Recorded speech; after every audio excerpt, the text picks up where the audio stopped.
안녕하십니까. 은혜로운 찬양 감사합니다. 예수 닮기 원해 하는 빨리 죽길 바래 그 한마디 말씀이 저에게 깊이 임했습니다. 오늘 말씀의 제목은 무사람의 끝이 되어야 하리라. 요절은 9장 35절 말씀입니다. 9장 35절을 다 같이 한번 읽어보겠습니다. 9장 35절 시작. 예수께서 앉으사 12제자를 불러서 이르시되 누구든지 첫째가 되고자 하면 무사람의 끝이 되며 무사람을 섬기는 자가 되어야 하리라 하시고, 우리 속담에 벼도 익으면 고개를 숙인다라는 말이 있습니다. 진정 위대한 자, 진정 성숙한 자는 다른 사람을 섬기는 내면이 겸손한 자라는 뜻이죠. 주님은 오늘 말씀 통해서 참된 제자의 길을 가르쳐 주십니다. 진정으로 위대한 자가 무엇인가? 그것은 겸손한 자요, 또한 섬기는 자임을 가르쳐 주시죠. 세상에서는 서로 경쟁하여서 싸워 이겨서 높은 곳에 올라가야 위대한 자라 이렇게 여깁니다. 제자들은 이 세상의 영향을 받아서 누가 크냐 경쟁했습니다. 그러나 주님 말씀하십니다. 누구든지 첫째가 되고자 크고자 하는 자는 섬기는 자가 되어야 하고, 겸손한 무사람의 끝이 되는 겸손한 자가 진정 섬기는 위대한 자라 말씀하십니다. 오늘 말씀을 통해서 진정 위대한 자가 될 수 있길 기도합니다. 위대한 삶을 사는 종들이 될 수 있기를 기도합니다. 요절이 아니고 30절과 31절을 보십시오. 다 같이 한번 읽어볼까요? 시작. 가운데로 지날새 예수께서 아무에게도 알리고자 아니하시니 이는 자들을 가르치시며 또 인자가 사람들의 손에 넘겨져 죽임을 당하고 죽은 지 3일 만에 살아나리라는 것을 말씀하셨기 때문이다. 예수님은 갈릴리를 통과하시며 그냥 지나가고자 하십니다. 갈릴리 가버나움은 예수님에게 어떤 곳이었습니까? 갈릴리 가버나움은 많은 이적을 베풀었던 곳, 많은 가르침을 주셨던 이런 중요한 장소, 추억의 장소가 아닙니까? 그러나 이번에 주님은 그냥 그곳을 통과하고자 하십니다. 왜 그럴까요? 이제 주님과 제자들이 헤어질 시간이 얼마 남지 않았기 때문입니다.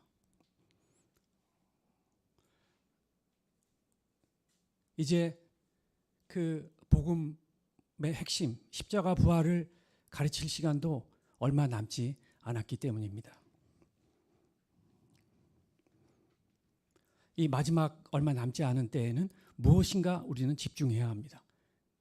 인생의 마지막이 얼마 남지 않아질 때 우리는 무엇에 힘써야 되겠습니까? 가장 중요한 것, 제자 양성에 힘쓸 수 있기를 기도합니다.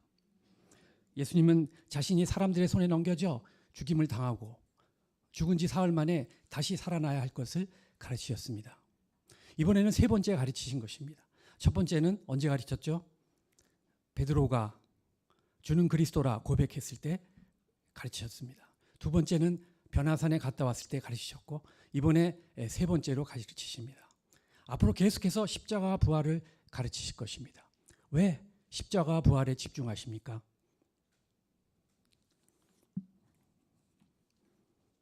십자가를 져야 부활이 있고, 십자가 부활을 통해서 하나님 나라에 들어가기 때문입니다. 십자가는 하나님 나라에 들어가는 통로입니다. 십자가는 복음의 핵심이죠. 또 본문에서 인자가 사람들의 손에 넘겨져 죽임을 당하고 라고 하였습니다. 주님은 사람들의 손에 넘겨져 죽임을 당하지만 이 사람들의 손에 넘기는 주체는 누구입니까? 주체는 하나님이시죠. 하나님이 사람들에게 넘겨서 죽임을 당하게 이렇게 하는 것입니다. 기록된 말씀이 이루어지는 것이고 이제 하나님의 뜻이 성취되는 것입니다. 32절 보십시오. 그러나 제자들은 깨닫지도 못하고 묻기도 두려워했습니다. 순한 예고를 들은 후에 제자들은 깨닫지도 못했고 아예 그냥 묻기도 두려워해서 귀를 틀어 막았습니다. 인자가 사람들의 손에 넘겨져 죽임을 당하고 그 말을 듣고 멘붕이 왔습니다. 귀를 틀어 막았어요. 조금 있다 이어지는 죽은 지 사흘 만에 다시 살아나야 하리라, 이 부활을 들어야 되는데 듣고자 하지도 않았고 두려워해서 그 뜻을 묻고자 하지도 않았습니다. 왜 제자들은 묻는 것조차 두려워했을까요? 예수님과 제자들이 바라보는 곳이 달랐기 때문입니다. 예수님과 제자들이 가는 곳이 방향이 가는 길이 달랐기 때문입니다. 예수님은 십자가와 부활을 통한 하나님의 영광을 바라보았습니다. 그러나 제자들은 세상 영광을 바라보았죠. 주님이 가시는 길, 우리가 주님을 따르고자 하는 그 길 끝에는 하늘 영광이 기다리고 있습니다. 세상 영광과 비교할 수 없는 그 놀라운 하나님의 영광, 그것이 기다리고 있는 것입니다. 그러나 그곳에 도달하려면 고난의 십자가를 통과해야 합니다. 십자가 없는 부활은 없습니다. 고난 없는 영광도 없습니다. 예수 믿으면 오로지 축복, 만사, 여의, 형통이 아닙니다. 하나님과 동행하는 것이 형통한 삶입니다. 나는 예수님과 같은 길을 가고 있는가? 나는 예수님과 같은 방향을 바라보고 있는가? 생각해 봐야 하겠습니다. 우리도 십자가를 반복적으로 배우고 가르쳐야 할 줄로 믿습니다.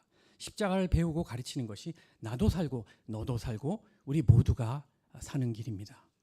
33절 보십시오. 그동안 이제 집에 들어오면 누가 물었어요?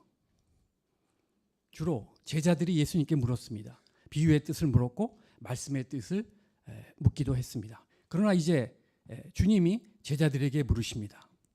너희가 길에서 토론한 것이 무엇이냐? 주님 다 아셨어요. 길 가면서 이들이 누가 크냐 쟁론했던 거, 내내 쟁론했던 거 다 아셨습니다. 그래도 주님이 물어보시는 것은 왜 그래요? 그들이 깨닫고 돌이키게 하기 위해서, 그리고 복음 진리를 다시 한번 가르치기 위해서 물어보신 것이죠. 제자들은 자신들이 가는 길 끝에는 승리와 영광이 있다고 확신했습니다. 그동안 너무나 고생했기 때문에 이 고생에 대한 당연한 보상이다 이렇게 생각했죠. 따라서 이제 예루살렘에 들어가면 누가 왕이 될 것인가? 예수님이 왕이 되시고 이제 누가 높은 자리에 앉을 것인가? 이게 초미의 관심사가 될 수밖에 없었죠. 이제 변화산에 다녀온 3명, 변화산에 다녀온 3명, 일명 변화산파, 산 밑에 있었던 9명, 일명 산 아래파로 나누어서 싸웠습니다. 또 어머니의 그 치맛바람을 동원한 치맛바람파까지 있었어요. 세상에서도 사람들이 모여서 주로 토론하는 것이 무엇입니까? 누가 크냐 하는 것입니다. 누가 부자냐? 누가 좋은 대학에 들어갔냐? 누가 좋은 직장에 취직했냐?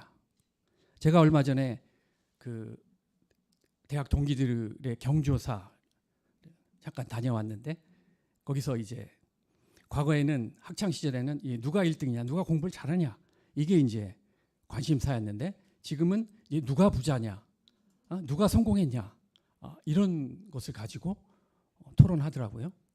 어떤 친구가 제가 제일 성공했대요. 그래서 저는 부정하지 않았습니다. 제가 예수 믿고 복의 근원이 되었으니 성공한 거 맞죠? 예수를 증거했습니다. 어딜 가나 경쟁하고 비교합니다. 누가 크냐 갈등합니다. 우리는 무엇을 가지고 토론하고 있습니까? 우리 지지난주 주일 예배 후에 여름 수양회를 어떻게 하면 잘 섬길 수 있을 것인가 가지고 토론했습니다. 주님 보시기에 정말 아름다운 것이죠. 우리는 어떻게 우리가 주님을 따를 수 있을 것인가?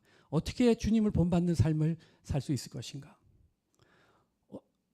믿음으로 결혼하는 것이 얼마나 축복인가? 가지고 토론해야겠습니다. 아멘? 네.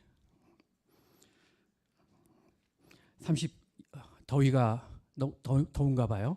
아멘 소리가 적습니다. 오늘은 34절에서 제자들은 잠잠했습니다.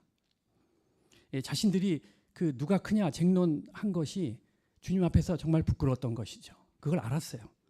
예수님은 제자들을 불러서 다시 말씀하십니다. 35절을 보십시오. 35절 말씀을 다 같이 읽어볼까요? 시작. 예수께서 앉으사 12제자를 불러서 이르시되 누구든지 첫째가 되고자 하면 무사람의 끝이 되며 무사람을 섬기는 자가 되어야 하리라 하시고 12제자 중 그 누구도 자기가 다른 사람보다 작다 이렇게 여긴 사람은 없었어요. 자기가 크다, 최고다 이렇게 생각했습니다. 그 베드로는 수제자니까 당연히 내가 제일이야 이렇게 생각했고, 안드레는 믿음만큼은 내가 최고다. 또 열심당원 시몬은 열심은 무슨 소리야, 열심만큼은 내가 최고다. 우리 가운데도 최고다 형제가 있죠. 예. 예나 지금이나 사람들은 첫째가 되고 싶어 합니다. 첫째가 되어야 인정받고 또 그 영향력을 행사할 수 있다고 생각합니다. 첫째가 되어야 돈과 권력이 따라온다고 생각하죠. 첫째가 되지 못하면 실패한 인생이다 이렇게 생각합니다. 대학도 순위가 매겨져 있고 조직에도 서열이 있습니다. 예수님은 첫째가 되고자 싶어하는 제자들의 마음을 잘 아셨습니다. 받아주셨습니다. 그리고 진정으로 첫째가 되는 길이 어떤 것인가 하는 것을 가르쳐 주십니다. 첫째가 되는 길, 첫째가 되려면 무사람의 끝이 되라. 첫째가 되려면 모든 사람의 끝이 되어라. 제자들이 또한 세상 사람들이 생각하는 그 첫째의 기준은 사뭇 달랐습니다. 끝에 있는 사람이 누구입니까? 끝에 있는 사람은 존재감이 없는 사람, 또 있으나마나 한 사람이죠. 무사람은 모든 사람을 가리킵니다. 따라서 무사람이 끝이라는 것은 뭐예요? 무사람의 끝이 되라. 이 말은 겸손한 사람이 되라는 뜻입니다. 겸손이란 무엇입니까? 겸손은 하나님의 축복을 받는 그릇입니다. 다른 사람을 나보다 낮게 여기고 타인의 장점을 보는 것입니다. 보는 성품입니다. 하나님은 교만한 자를 물리치시고 겸손한 자에게 은혜를 주십니다. 하나님은 또 말씀하시죠. 교만은 패망의 선봉이요 겸손은 존귀의 앞잡이다. 하나님은 겸손한 자와 함께 하시고 그를 높이십니다. 그럼 누가 겸손한 자가 되고 싶잖아요. 누가 겸손한 자입니까? 하나님 앞에서 자신을 발견한 사람, 하나님 앞에서 자기가 얼마나 죄인인가 하는 것을 깊이 발견한 사람, 그럴 때 이제 겸손한 자가 될 수 있습니다. 사도 바울은 주님 앞에서 자기가 얼마나 하나님 앞에서 자신이 얼마나 비참한 죄인인가 하는 것을 발견했습니다. 그랬을 때 자신을 소개하기를 나는 사도 중에 지극히 작은 자라 만삭되지 못하여 난 자라 라고, 죄인 중에 괴수라고 소개하지 않았습니까? 하지만 누구보다 위대한 삶을 살았습니다. 둘째, 큰 자가 되려면 섬기는 자가 되라. 다 같이 해볼까요? 큰 자가 되려면 섬기는 자가 되라. 시작. 이 세상에서 가장 행복한 사람이 누구일까요? 나입니까? 섬기는 자입니다. 이 섬김 받는 기쁨이 있지만 사실은 섬기는 그 기쁨이 더 차원이 높은 기쁨입니다. 섬기는 자는 다른 사람을 깊이 이해하는 자입니다. 자기 중심이 아니라 타인 중심이죠. 상대방의 필요를 도와주는 것도 섬기는 것이고 말씀과 기도로 도와주는 것도 섬기는 것입니다. 연약한 자의 허물을 감당하는 것입니다. 그런데 섬김은 저절로 되지 않는 것 같아요. 섬김은 쉽지 않습니다. 그러나 영웅적인 헌신보다 지속적 그리고 성실한 섬김이 훨씬 더 어렵습니다. 성경에서 이제 섬기는 자 하면은 누가 떠오릅니까? 뭐라고 써 있어요? 네, 요셉입니다. 요셉은 아버지 집에서도 섬겼고 노예가 되었을 때는 주인을 섬겼고 감옥에서는 죄수들을 섬겼고 애굽 총리가 되어서는 애굽 왕과 백성들과 또 형들을 섬겼습니다. 하나님의 은혜와 축복을 받고 4대 믿음의 조상이 되지 않았습니까? 또한 다윗도 섬기는 자였습니다. 다윗은 사울 왕에게 쫓기면서 자기 코도 석자인데 아둘람 굴에서 이 원통한 자, 이 상한 자들 다 섬겼습니다.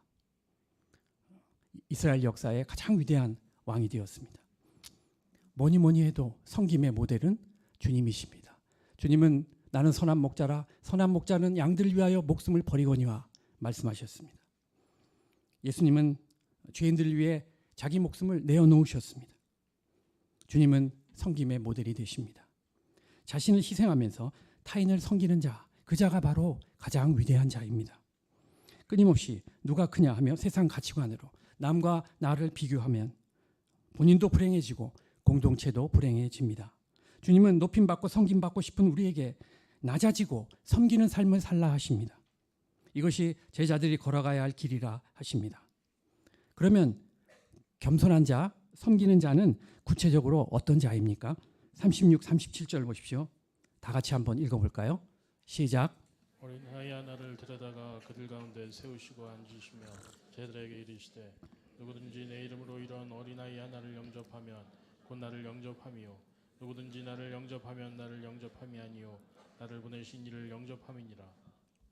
어린아이는 누구입니까? 연약한 존재, 다른 사람의 도움을 필요로 하는 존재이죠. 당시에 어린아이는 지금과 마찬가지로 업신여김을 받는 자, 무시받는 대상이 되었어요. 이런 어린아이를 영접하는 것은 나에게 도움이 될 게 없는 것 같아요. 차라리 높은 사람을 만나는 것이 더 이용 가치가 있는 것 같습니다. 주님은 어린아이 하나를 데려다가 그들 가운데 세우시고 내 이름으로 이런 어린아이 하나를 영접하면 곧 나를 영접함이라 라고 말씀하셨습니다. 예수님을 영접하는 것이 그분을, 주님을 보내신 분, 즉 하나님을 영접하는 것입니다. 마태복음 25장 45절 유명한 양과 염소 비유의 말씀에서 내가 진실로 너희에게 이르노니 이 지극히 작은 자 하나에게 하지 아니한 것이 내게 하지 아니한 것이니라. 다시 말해서 지극히 작은 자에게 한 것이 나 주님께 한 것이라 말씀하시는 것이죠. 지극히 작은 자, 어린아이는 누구입니까? 어린아이는 하나님이 나에게 보내신 사람입니다. 우리의 도움을 필요로 하는 존재이죠. 내가 섬기지 않으면 그 누구도 그 사람을 섬겨줄 수 없는 연약한 자입니다. 지금 내가 돕고 있는 어린 양 한 사람이 어린아이입니다. 정말 밑 빠진 독에 물 붓기 같고 이제는 이번엔 손 떼야 되겠다 하고 생각날 때는 그 한 사람 떠오르시죠? 그 사람이 바로 어린아이고 주님이 나에게 그 사람을 섬기는 것이 주님을 섬기는 것입니다. 또한 캠퍼스 청년들이 어린아이입니다.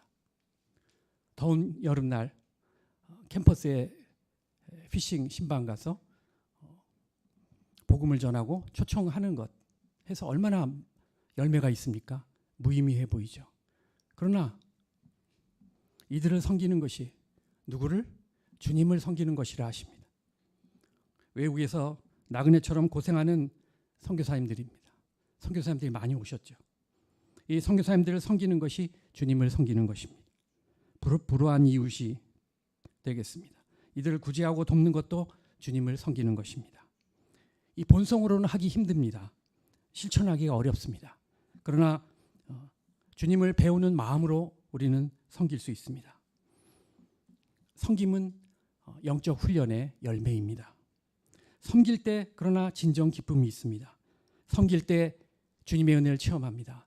섬김 받을 때보다 섬김 받기보다 섬기는 인생을 살 수 있기를 기도합니다. 여름바울 캠프에 섬기는 종들 가운데 그 섬김의 은혜와 축복이 가득하기를 축복합니다. 38절 보십시오. 요한이 예수께 여짜오되 선생님 우리를 따르지 않는 어떤 자가 주의 이름으로 귀신을 내쫓는 것을 우리가 보고 우리를 따르지 아니하므로 금하였나이다. 주님은 어린아이와 같은 한 사람을 섬기라고 말씀하시는데 제자들은 특히 요한은 반대되는 이야기를 합니다. 본문에서 우리라는 말씀이 3번이나 나옵니다. 우리를 따르지 않는 우리가 보고 우리를 따르지 아니하므로 지나치게 우리를 강조할 때 갈등이 일어납니다. 예수님을 따르지 않아서가 아니라 우리를 따르지 않았기 때문에 귀신을 쫓아내지 못하게 했다는 거예요. 예수의 자리에 우리를 갖다 놓은 것이죠.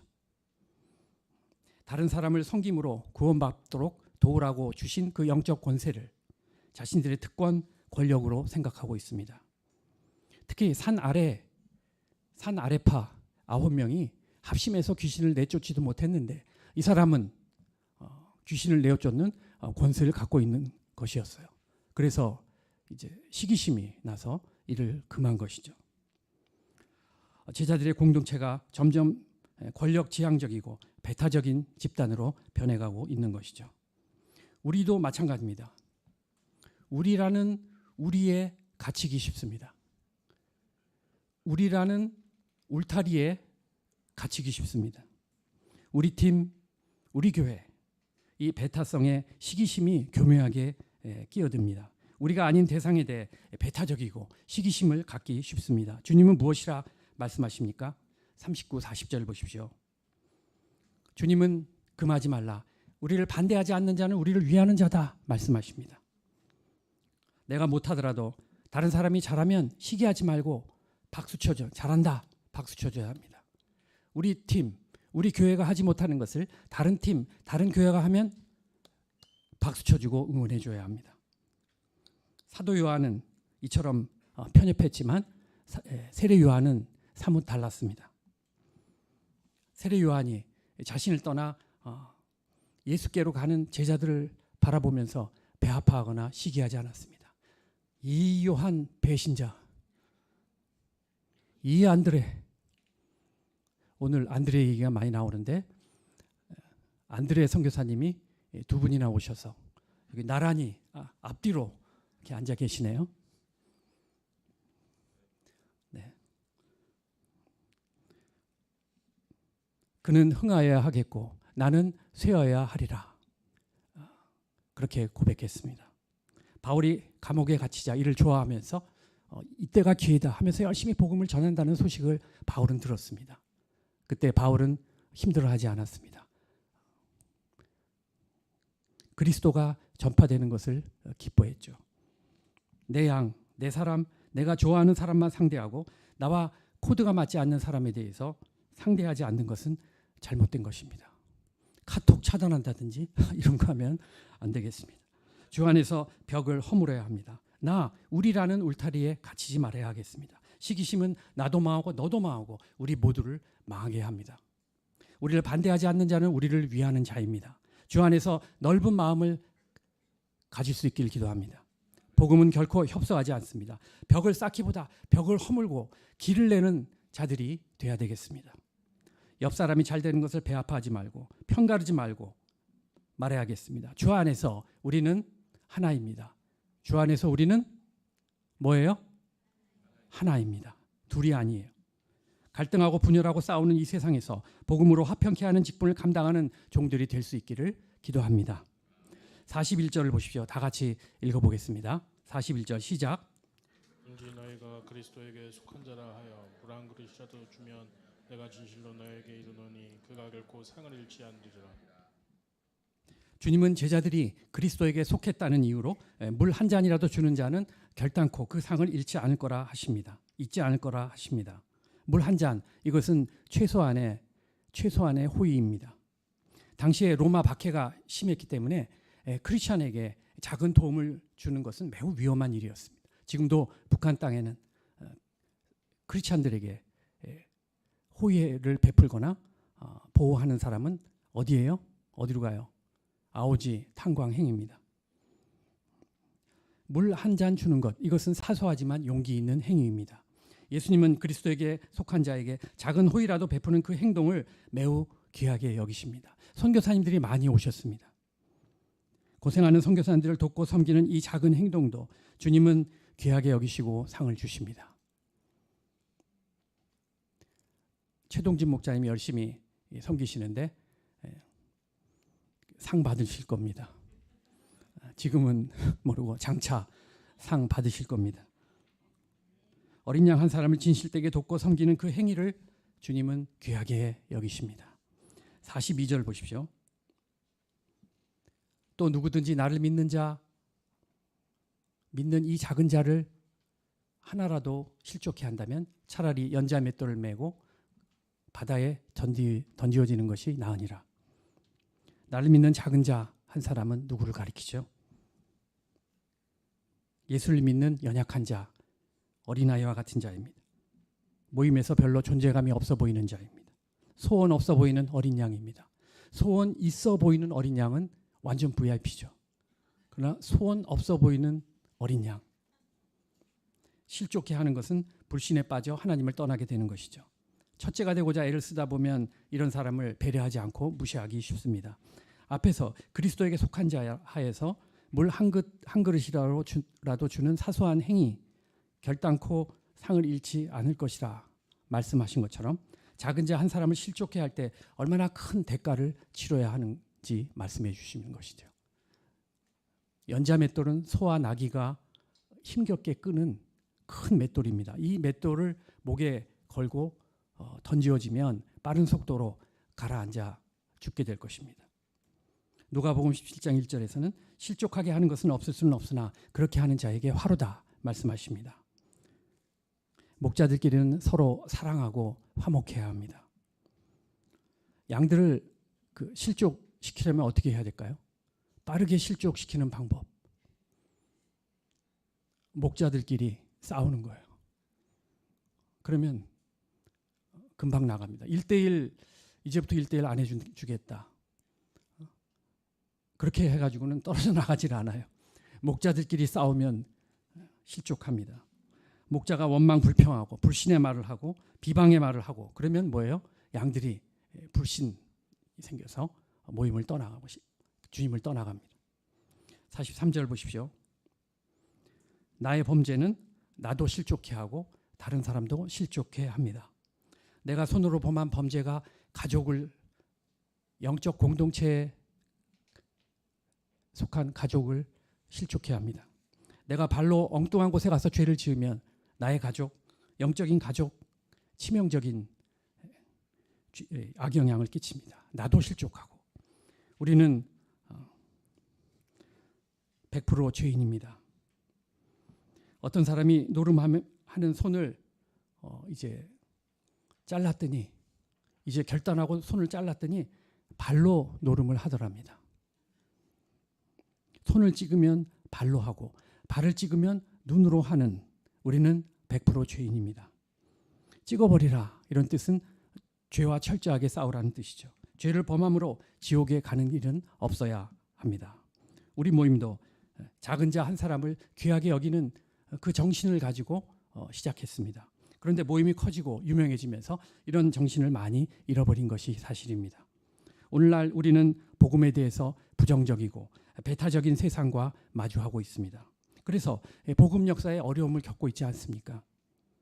다시금 우리가 한 사람을 소중히 여기는 마음을 가질 수 있기를 기도합니다. 우리가 한 사람을 소중히 여기는 마음을 갖는다면 여러 어려움을 극복하고 젊은이들의 영적 생명을 살리는 모임으로 하나님께서 귀하게 쓰실 것을 믿습니다. 48, 49절 보십시오. 지옥은 비참한 곳입니다. 구더기, 또 뭐가 징그러워요? 바퀴벌레, 진해, 벌레들이 살아 꿈틀거리고 뜨거운 불도 꺼지지 않는 곳입니다. 소금을 불로 볶아 보셨습니까? 상당히 위험합니다. 소금이 막 튀어서 화상을 입기 십상이에요. 이처럼 소금과 같이 불로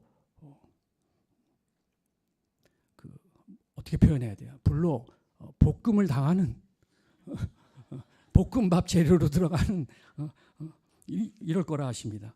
이처럼 지옥은 무시무시한 곳입니다. 지옥은 비참한 곳이죠. 그러나 지옥은 확실히 있습니다. 지옥 얘기는 그만. 50절 보십시오. 다 같이 50절을 읽겠습니다. 시작. 네, 만일 소금이 그 맛을 잃으면 무엇으로 이를 짜게 하리요? 너희 속에 소금을 두고 서로 화목하라 하시니라. 예수님은 제자들에게 너희 안에 소금을 두고 화목하라 말씀하십니다. 소금은 뭘 말할까요? 소금은 복음신앙, 예수님을 내 마음 가운데 둠으로 부패하지 않도록 하라는 의미이고, 또 세상이 부패하지 않도록 소금 같은 역할을 하라는 의미이기도 합니다. 소금은 맛을 내고 부패를 방지합니다. 그러나 소금이 맛을 잃으면 아무 쓸데가 없어서 버림받아 사람들의 발에 밟힐 것입니다. 소금을 두고 서로 화목하라 하십니다. 제자들이 맛을 잃은 소금이 된다는 것은 무슨 의미를 뜻할까요? 앞서서 배운 예수님이 가르쳐 주신 그 제자도를 잃어버리는 것입니다. 서로 큰 자가 되는 것이고, 섬기려 하기보다 섬김 받으려고 하는 것이고, 작은 자를 실족해 하는 것이고, 또 다른 사람을 포용하지 않는 것 말하죠. 소금을 두라 하는 것은 뭐야? 반대로 겸손한 자가 되고 섬기는 자가 되고 포용하는 자가 되라는 뜻이죠. 그러면 제자의 맛을 내고 교회가 신선해지고 이 부패한 세상에 대해서 신선한 영적인 영향력을 끼치게 될 것입니다. 제자들이 먼저 화목해야 하겠습니다. 화목함으로 하나가 되고 선한 영향력을 끼치는 모임이 될 수 있기를 기도합니다. 누가 그냐 시기하고 다투면 결코 하나가 될 수 없습니다. 낮아지고 섬길 때 하나가 될 수 있습니다. 화목한 공동체가 예수님이 가신 길을 가는 공동체입니다. 저는 그 외아들로 어머니의 전폭적인 섬김을 받고 자랐습니다. 그래서 섬기기보다 섬김 받는 것이 너무 익숙해요. 내가 지금 뭐 하고 있나 보면 섬기지 않고 섬김 받고 있어요. 자기 잘난 맛에 살며 자기 자랑을 잘 하던 자였습니다. 이런 자가 예수 믿고 목자가 되었지만 겸손과 섬김과는 거리가 멀었습니다. 말씀을 통해 자아 발견하고 조금씩 변화되었습니다. 이제 내가 좀 섬기는 자인가 하면은 옆에서 말해줍니다. 아니래요. 멀었대. 제가 말씀을 통해서 자기 발견하고 조금씩 변화되었지만 아직도 갈 길이 먼 자임을 고백합니다. 오늘 말씀을 통해 예수를 본받아 모든 사람의 끝이 되며 섬기는 인생을 사는 자로 변화되길 기도합니다. 하늘나라 갈 때까지 변화되어야 될 것 같아요. 결론적으로 예수님이 가신 십자가의 길을 간다는 것이 무슨 의미입니까? 참된 제자가 되는 길이고 무사람의 끝이 되는 것이고 무사람을 섬기는 것입니다. 어린아이 같은 자 한 사람을 소중히 여기고 한 영혼을 섬기는 것입니다. 그럴 때 기쁨이 있고 영광이 있고 하나님 나라가 임하게 될 줄로 믿습니다. 우리가 첫째가 되기 위해 경쟁하지 않고 모든 사람의 끝이 되고 종이 되기 위해 투쟁하는 성숙한 모임이 될 수 있기를 기도합니다. 배타성을 극복하고 포용성을 가진 진정으로 큰 모임이 되길 기도합니다. 지극히 작은 자 한 사람이 수양에 참석하여 변화되는 놀라운 성령의 역사가 있기를 기도합니다. 기도하겠습니다. 은혜로우신 주님, 오늘 참된 제자의 도를 가르쳐 주시니 감사합니다. 저희가 이 부족한 자들입니다. 저희가 이제 참